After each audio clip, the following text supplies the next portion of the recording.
I wanted to talk to you today about hip hinging. It's a fundamental movement and it's one that we often can make mistakes in. So I wanted to go over some key highlights and ways for you to be able to look at hip hinges and know how to do them and do them really well. And you're probably thinking, when do I hip hinge, right? So anytime you're tipping at the hip, so you think if we ever prescribe a swing, or if we ever have you deadlifting, or anytime you maybe are bent and doing rows in our videos, those all involve a hip hinge. And I want to show you a quick way that you can take a look at if you're hinging properly. So I have a bar here, tall bar, not heavy, so don't worry. If you at home could be a broomstick, a hockey stick, PVC pipe, anything that's nice and easy. What you're going to be looking for is you're just going to place it behind you, and you're looking for 3 points of contact. So your hips, your upper back, and your head should all stay in contact with this pole as you tip forward. So you'll notice I'm maintaining 3 points of contact as I hinge forward. So, if you can't, typically what's happening is you're either squatting to perform the movement or you're slouching to perform the movement. So you might find like you might be doing this instead of this.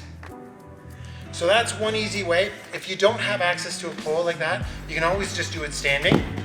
So again, just put your hands up nice and high, practice tipping at the hip. And maybe, look sideways in a mirror, or if you can have somebody take a photo or video of you, and then you can look at it, you can see where you're going. Often if you're struggling to hinge, it's because the hamstrings, the muscles running down the back of your legs are really tight. So there's one stretch you need to do to lengthen those out, and it's called an L stretch. So what I want you to do is you're just gonna stand tall, you can soften your knees a little bit, and then you're gonna tip at the hip, keeping that positive spine. You're not going to be rounding at all. And then just come down as far as you can, just mild tension, and hang out there. I don't want you to do a forward fold, which is this. That's bringing in just a whole bunch of lower back and spine stretching, which probably isn't your issue with the hinging. It'd be more working on those hamstrings and getting them a little bit looser. So yeah, you can build in, warm up, doing 10 to 15, really just slow hinges, or you can put them at the end and do, hold the stretch for 30 to 45 seconds a couple times each. It'll start adding length to your hamstring mobility, and you'll notice your hinge is improving.